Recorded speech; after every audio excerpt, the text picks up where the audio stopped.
ဆိုချိန်လေးလဲဆိုတော့ပါရမယ်ရှင်ဘာနဲ့တူလုံးမဲ့အမောက်လေးပေါ့နော်သူလောလော session လေးနဲ့နားကြောင်မလို့သူကင်မရာနဲ့မလော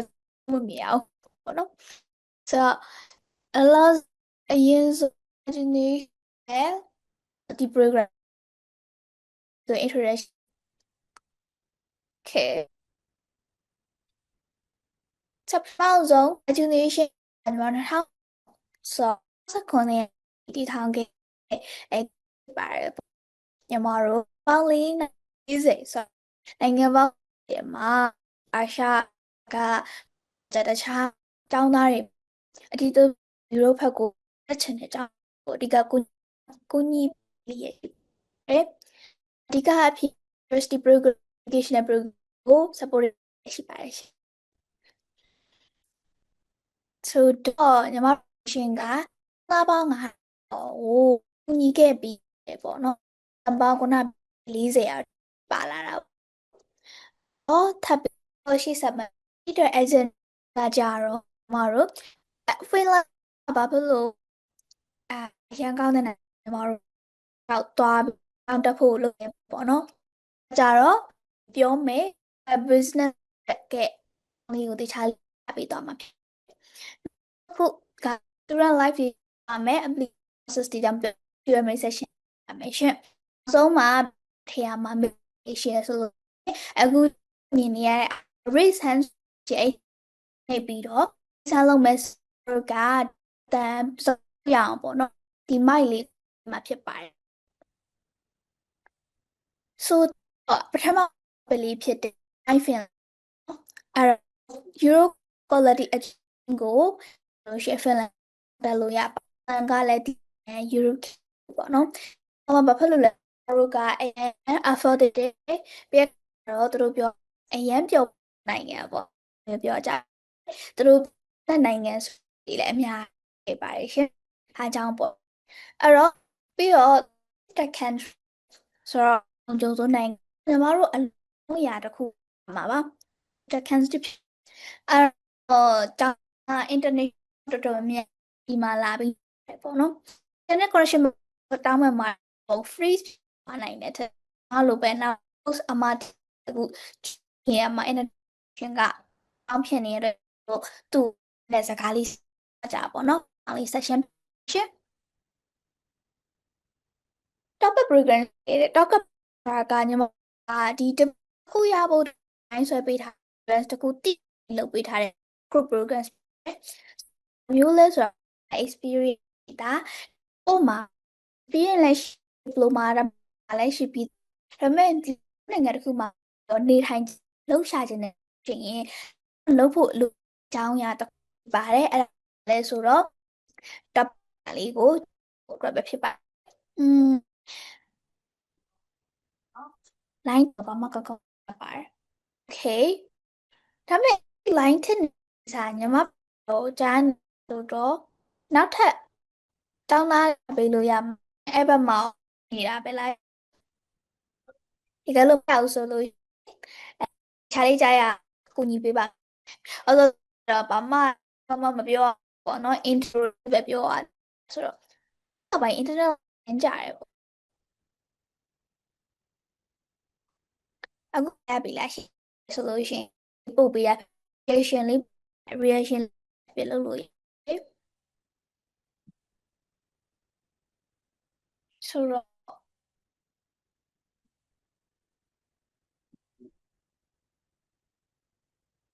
နည်းနည်းလေးရှင်းဆက်ပြီနော်အဲ့တော့ top ဘာလဲ top up bro ဘာကိုပြောတာလဲရင်ခုနချက်ပေါ့ကိုမှ batch တစ်ခုဒါပြီးလို့ကိုမှဒီ experience ပေါ့တဲ့အလုပ်နဲ့ပတ်သက် experience အသစ်အဆုံးတစ်နှစ်ရှိပြီသားအဲ့လိုမျိုးလူထပ်ပြီးလည်းမတက်ချင်ချင်တယ်ပေါ့မအလုပ်ပဲမြေပုံစံဆိုရင်ဒီ top ကိုရွေးချယ်လို့ဒီ top brand ဆိုတာကဟိုယူရိုညီမတောင်းမဲ့တက်အစာပြီးတော့ပါတွေကရှိပါမရှိရတဲ့ဟိုကကျောင်းဒီမှာအလုပ်ပေါ့နော်အဲ့လိုဒီ top program ညီမ နဲ့တီလာ group တင်ပေးထားတယ်ပြောချင်တာကမှာကို experience bachelor ဆိုတာဒါရှိဒီ shop brand တစ်ခုယူရိုအသိမပြုလို့မှာကိတ်တစ်ခုအလုပ်ရှောက်များသောဖြင့် state ကတစ်နှစ်ပဲကြာတဲ့အဲ့တော့အတွက်ပြောမယ် topic ကအဲ့ဒိုဆို vocational ဒါတော့အကြောင်းဒီ vocation school ကနေ off ပေးထားတယ်ဖြစ်ပါတယ်အဲ့ဒိုဆိုတော့ပေါင်း150တာရှိပြီးတဲ့ပါနှစ်နေပြီပေါ့နော်အဲ့ကြောင့်မလို့တောင်းကနေပြီးမားတွေဒီလိုက်တဲ့လက်မှတ်ထားတဲ့ကြောင်းသားအလုပ်တွေအခက်ခဲဟုတ်ရှင်ရဲ့နာမည်နဲ့ပြင်နေပြီပေါ့အဲ့ဒီတော့ဘာတွေထက် business တော့ဘာတွေအဲ့ဒီ training တွေလုပ်ရမယ်တောင်းမကျောင်းသားတော်တော်ကညွှန်ကြတယ်သူ့ရဲ့ကတွေပေါ့နော်အဓိကအားဖြင့်အဲ့တော့ဒါ education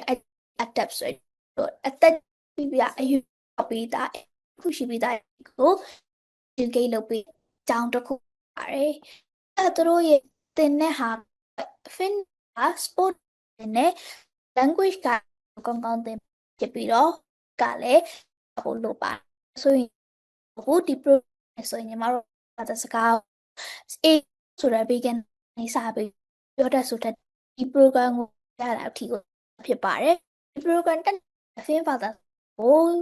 သင်ပြောတတ်တဲ့ဆက်ပြီးတော့သင်ကြဖြစ်ပါတယ်ရှင်ဆိုတော့ program ကိုအခုတစ်ခါလိုက်ပါပြီညီမဟိုတကယ်နေတယ်ဆိုရင်ဒီကတော့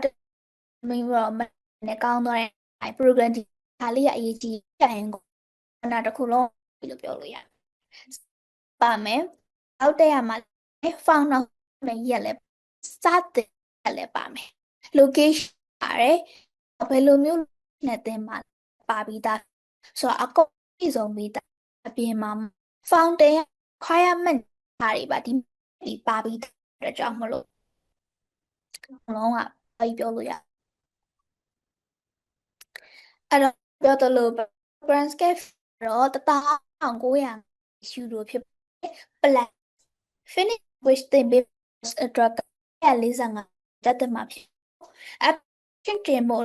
သင်တန်းပေါင်ကြီးရကြမှာဖြစ်တယ် process နဲ့ရမလဲအခုစိတ်လို့ fountain ဆိုရင်ရသွင်းရပါတယ်တင်ပြီးရပတ်ဆက်ထပ်လို့သေးပါ review ရှိ requirement စာရွက်ကိုတင်ထားကန်လာပြည့်စုံလာကိုစာရွက်စီမဲ့ admission process ခုရှိပါ admission ကို pass ဖြစ်ကျော်လာတာဆိုရင် interview ပေးပါ interview လို့ပဲဖြစ်ပါတယ် interview မှာဆိုလို့ရှိရင်ညီမတို့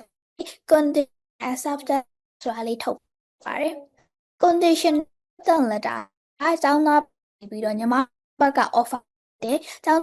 ဒီကျောင်းတက်မလားမဆိုတာဆုံးအချိန်တခုပဲ national sub မှာကျောင်းကိုရေးပြီးအမှဖြစ်ပါကျောင်းသား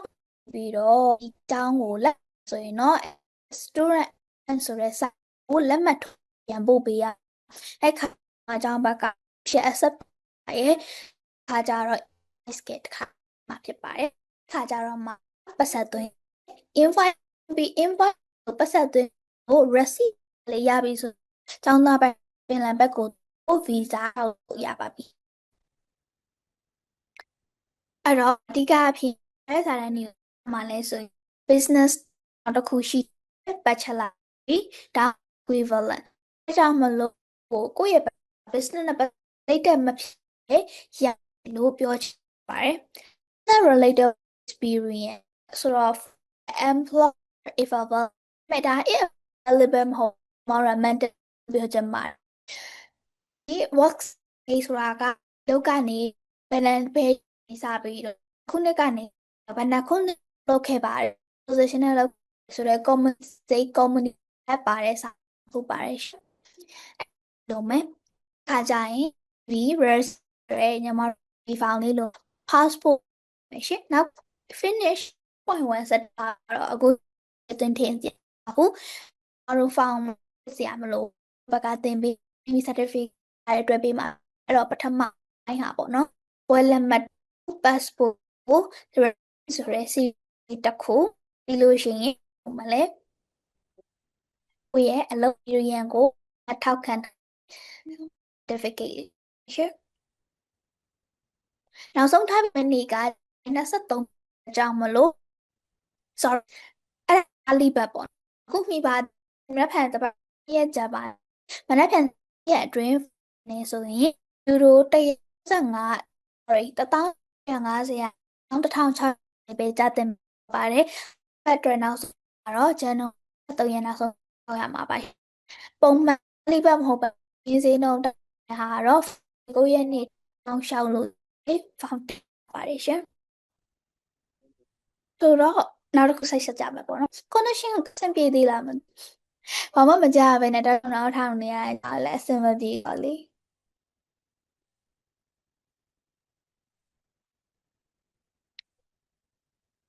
opportunities တွေတကယ်လို့အခုတော့တက်ပြီးသွားပါပြီဒီဟာတက်ပြီးသွားတဲ့အခါမှာကျောင်းသားတွေအနေနဲ့ဘယ်လို opportunity တွေရှိလဲပေါ့နော် so opportunity တွေဆိုလို့ရှိရင်တော့ resident permit ကိုအာ after complete strength and resident permit လျှောက်ဖို့အတွက်ကိုညီမတို့ကျောင်းနေလျှောက်လို့ရတယ်အလုပ်တွေလျှောက်လို့ရတယ်အဓိက permanent resident အဓိကပဲလीနော် so permanent resident ရဖို့ကညီမတို့ကအဲ့ဘက်မှာ9နှစ်လောက်နေရမှာ哦9နှစ်လောက်နေရဖို့အတွက်ကအလုပ်ရှိမှနေလို့ရဆိုအလုံးနဲ့9နှစ်နေမှ permanent resident ရောက်လို့ရမှာပေါ့နော်အဲဒါကြောင့်မလို့ဒီ program ပြီးတိုင်းကျောင်းသားတယောက်ကအလုပ်ရှာခွင့်ရှိတယ်ဒီမှာနေထိုင်ခွင့် visa လည်းပေးအောင်မယ်ပေါ့နော်ဆိုအဲ့နှစ်ခုရပါတယ်နောက်တစ်ခုကFEQ in business sector can work in customer services, retail, administrative support, marketing ဒီအလုပ်တွေမှာအလုပ်သွားလျှောက်လို့ရပါတယ်ဆိုတော့ဒါပြီးရင်မလုပ်လို့ရတာစတစ်ခါတည်းပါသွားပြီဆိုတော့ဒါလေးကိုတက်ကြည့်လို့ရပါတယ်အခုပေါ့နော်အလုပ်လျှောက်ခွင့်ရှိတယ်အလုပ်လျှောက်ဖို့ဗီဇာလည်းပေးမှာဖြစ်ပါတယ်အဲ့လိုပဲအလုပ်လျှောက်ရနိုင်တဲ့ position တွေနဲ့ရနိုင်တဲ့ career fee တွေကိုဖော်ပြတာဖြစ်ပါတယ်ရှင်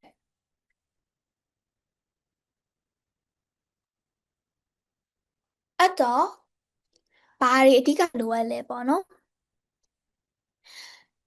အထူးသဖြင့် resident permit အနေနဲ့ဟိုဖင်လန်ဘက်မှာစောင့်တက်နေတဲ့အချိန်မှာဆိုရင်ညီမတို့ကျောင်း full time တက်ရမှာဖြစ်ပါတယ်အဲ့ဒါပေမဲ့ကိုတိုင်ကိုင်ထားတဲ့ visa မျိုးစားရဲ့တစ်ပတ်မှာနိုင်30 part time အလုပ်လုပ်ကိုင်ခွင့်ရှိပါတယ်ရှင်အဲ့တော့ full time နေရတော့ holidays မှာအချိန်ပြည့်လုပ်လို့ရတယ်ဂျားရက်ဒီမှာဆိုရင်တော့ part time လုပ်ပေါ့နော်ဟုတ်လုပ်ပိုင်ခွင့်အကြောင်းလေးကိုပြပြပါပါနောက်တစ်ခုကတော့ဒါလေးကတော့နောက်ရေးကြီးတဲ့အချက်လေးတစ်ခုပါဒါလေး screenshot ရိုက်ထားလို့ရပါတယ်ဒါကကြတော့ဒီဖင်လန်မှာတစ်နှစ်ကုန်ကျစရိတ်ဖြစ်ပါတယ်ဒီကုန်ကျစရိတ်ကကျောင်းတက်ကုန်ကျစရိတ်ကောဒီစားတဲ့ကုန်ကျစရိတ်ကောနှစ်ခုလုံးပေါင်းထားတဲ့ကုန်ကျစရိတ်ဖြစ်ပါတယ်ရှင်အဲ့တော့12680 11000အလုံးပေါင်း2300တစ်နှစ်မှာကုန်မှာပါ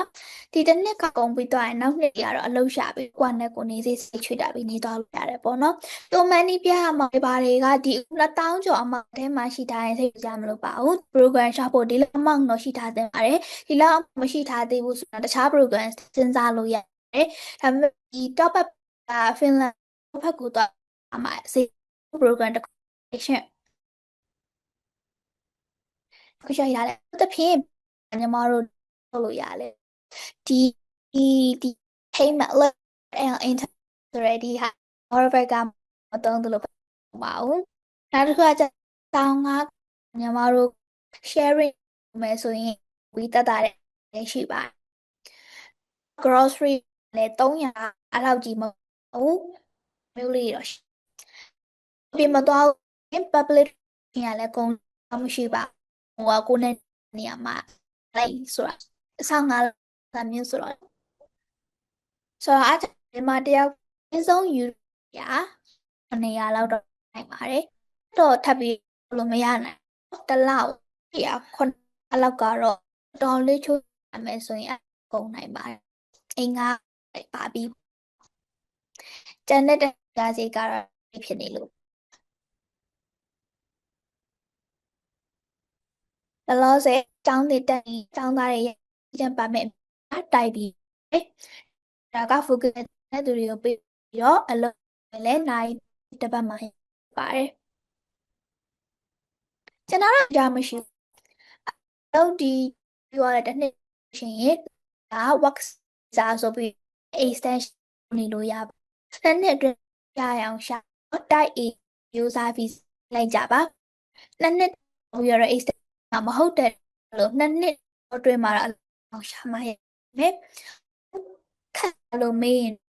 ရဆိုတော့မခက်ပါအထူးရဗီဇာပြောင်းမှာဖြစ်မလို့ကိုဒီဘက်မှာဒါတွေပဲလောက်ဟိုဘက်မှာနေပြန်စအိတ်လေးနဲ့တာအလုပ်ရှာမယ်ခက်စရာကြ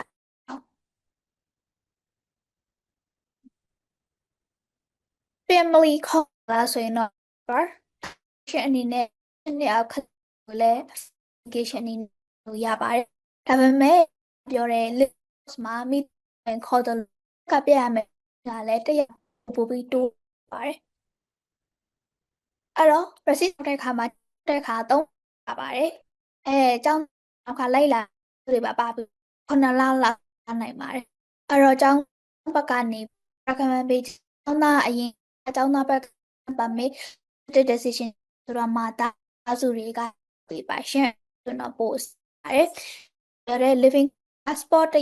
spouse တယောက်အဲ့တလို့600မှာတိုးတော့အကြောင်းမလို့တစ်နှစ်မှာ9,600ခွန်900 300လောက်ပြပါတယ်ကိုအတွက်ခုနတတ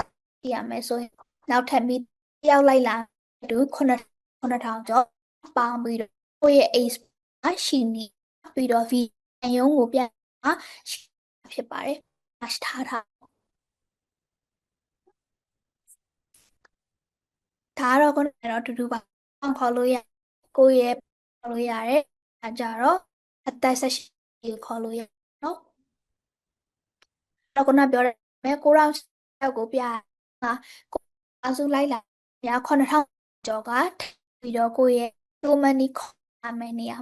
တိုးဖြစ်ပါတယ်ဆွေကတော့ဒီဟိုလောက်ပေါ့နော်ဘာလုပ်ဆိုတော့ insurance ပေါ့ဆိုတော့ insurance ရပါတယ် okay ဒီနားလေးရတော့နာမည်များဆက်ပါတယ်ဘာဖြစ်အရန်နေရတဲ့အကြောင်းအောင်မအောင်တကယ်ဝနာထဲမှာနားမလည်ဘူးညီမတို့ဝနာဖြစ်တဲ့ဘက်ခါပြီးတော့ဆက်သွယ်ပေးပါအဲ့ခါဒီတကူပြသွားတဲ့ကိုခိုင်အတက်လိုက်မှာဖြစ်တဲ့ခါလေးပါမယ်နော်အဲ့ပြီးတော့မှမေးချင်ညီမပို့ reply ပြန်ပြီးတော့မေးလို့ရပါဆိုတော့လေးကတော့လေးပါရှောက်ရှင်တဲ့လေးကို scan ဖတ်လိုက်လို့ရပါဒါမှလည်းအနေနဲ့က connection မှာဖတ်တဲ့ကြောင့်ရှောက်မယ်ကြောင့်တော့ညီမလည်းမူပေါ့နော်အဲ့ဒါမဲ့တခု application တိုင်းရဲ့ feedback discuss တိုင်းရဲ့20ဖြစ်တဲ့အတွက်ကြောင့်ကျွန်တော်နောက်ဆုံးတော့ email ပါမယ်ရှင်အားလုံးပဲကျေးဇူးတင်ဆိုတော့လေးရှိရဆိုပေးပါမယ်နော် session လေးရှိတကယ်လို့ပြဘူးဆိုရင်တော့ webinar လေးပါမယ်ရှင်